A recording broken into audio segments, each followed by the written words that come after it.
Hello guys, welcome to my channel. Today topic is about preprocessor in C. What is a preprocessors? Preprocessors are the program that process our source code before compilation. It means, suppose we have a C program and we'll compile and we'll execute the program and we'll be seeing the output. That is the usual method we will follow. But before this compilation, there will be a one processor, which means we are pre-processing our C code and will be giving a updated code to the compiler for the compilation. Clear? It means before compilation, the C code will be pre-processed and will be giving a updated code to the compiler. That's the main use of a preprocessor. Types of a preprocessor directives. There are mainly four types of a preprocessors. They are macros, file inclusions, conditional compilation, and other directives. Macros. Macros are a piece of a code in a program which is given same name. It means if we have a C program and initially we have defined limit as a 5. It means in the program wherever we will declare limit, it will be replaced with the 5. That is the main use of a macro. This is the syntax of a macro. It has defined limit 5. If we are using a limit keyword in the program, wherever we found a limit, it will be replaced with the 5. It means this macro preprocessor will be intimating to the compiler to check the definition of the limit in the hash defined and it should be replaced with the 5. We'll go with an example, then we'll get an idea. See, this is the example program of a macro. In the start, I have included stdio.h. This is the header file and the macro definition has been done here. Hash defined limit 5. I have a simple program here, int main scope for int I equal to 0 and I less than limit I plus plus, and I'm printing percentage d I. I'm returning and closing the scope. That program will terminate. See, in this program, I used a limit. The preprocessor will intimate the compiler to replace the macro directive.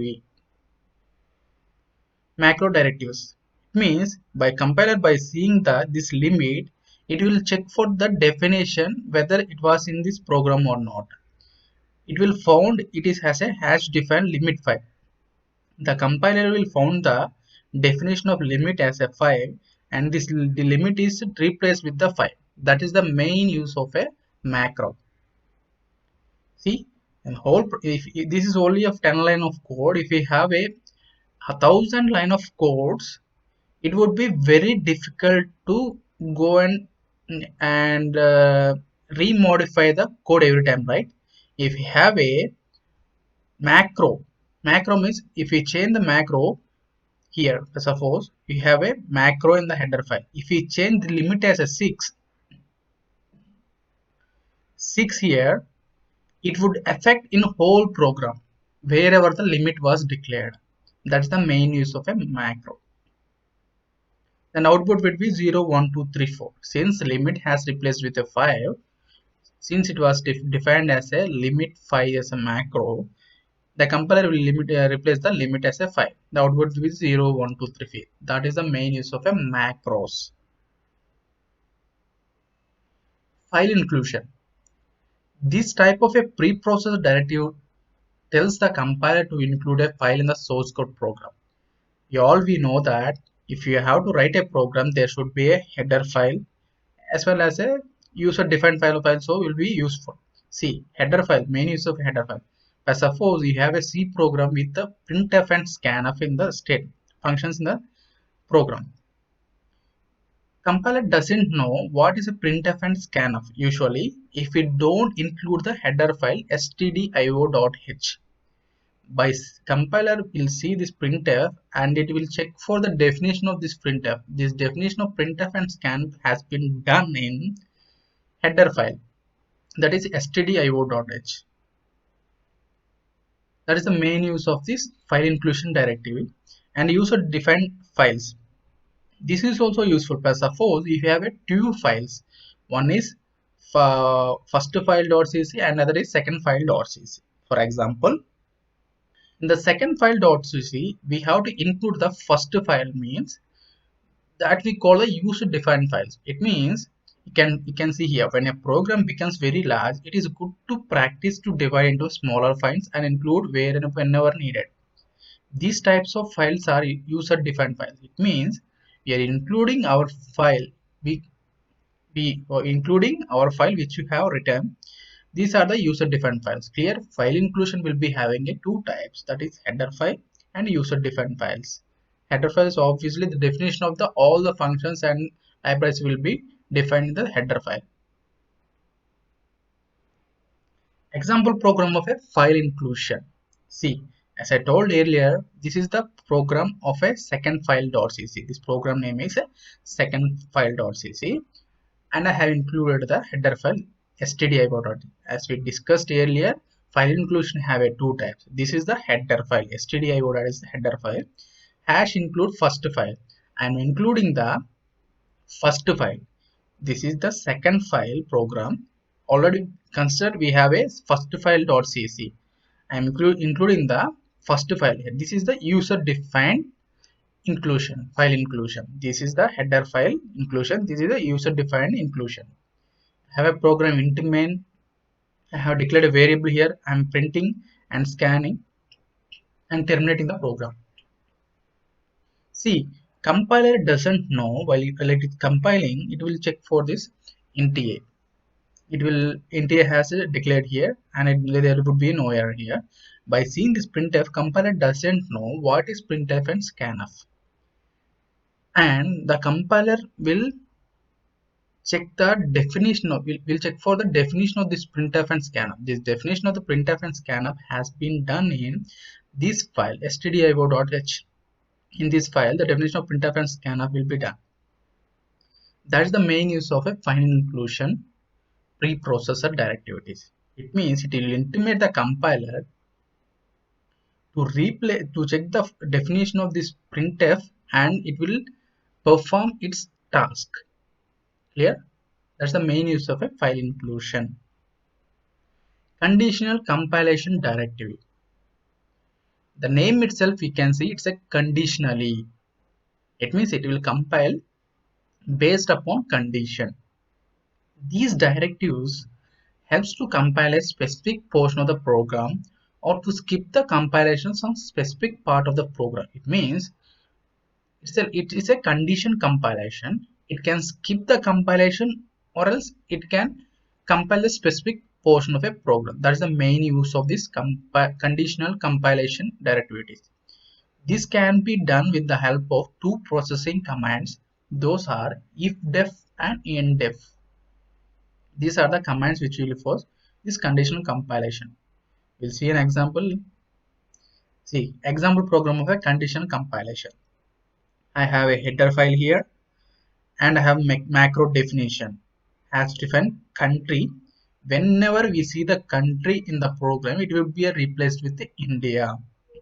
See, I have int main here and open scope. Ifdef. I'm using this commands of a condition compilation. Ifdef country, if it is country was already defined as a macro here before the program, at the starting of the program, just I'm printing a country is already defined, and I am closing this endif.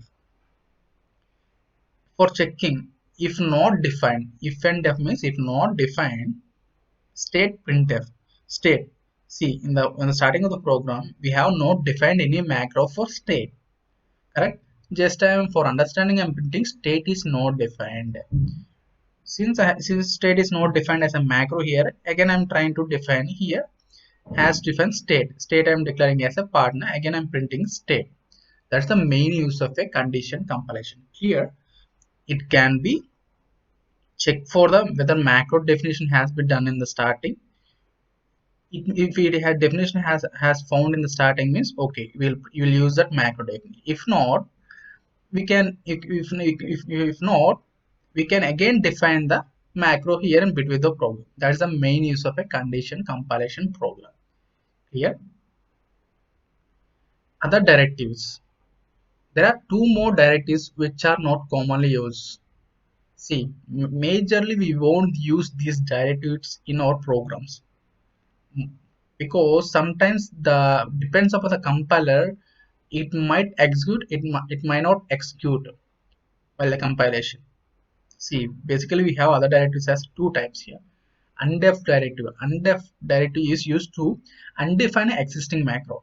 See, suppose we have a macro defined in the starting of the program. You have to undefine that macro. We use a undef directive and a pragma directive. These type of directives are the compiler specific. We have few pragma directives, that is pragma startup and pragma exit. See, these both directives are useful for suppose it will be deciding the which function should be called first and which not be called second. Suppose we'll go with an example, you'll get an idea. See, these directives helps us to specify the functions that are need to be run before the program startup. It means the program will start up only from the main, right? Before starting that program, this directive will decide which function should be executed first. See, this is the example program of undef directive. See, I'm defining a macro true as 1 here. Whenever we see a true in the program, you will be replacing with a 1. Here you have a program here. You have written code int main scope printf percentage. I'm printing true here. Compiler, by seeing the true, it will check for the definition of the true in the macro. Yes, it's found in the same program hash defined true as 1 and it will print as 1 here. The major thing of undef directive is we have to undefine the macro here. See, I'm using in red here hash undef true. I'm undefining the true. It means definition of true was not there in this program. If you're trying to print here again true, it will throw an error here. It means we are undefining the macro which has been defined in the starting of our program true as 1. Again I'm trying to define. See, again I'm trying to define true as a 0. Clear? Again I'm printing true. It means it will come as a 0 here. Clear? For the summary, I have defined a true macro as 1 here. I am using the true here and printing the true. It means it will print as a 1.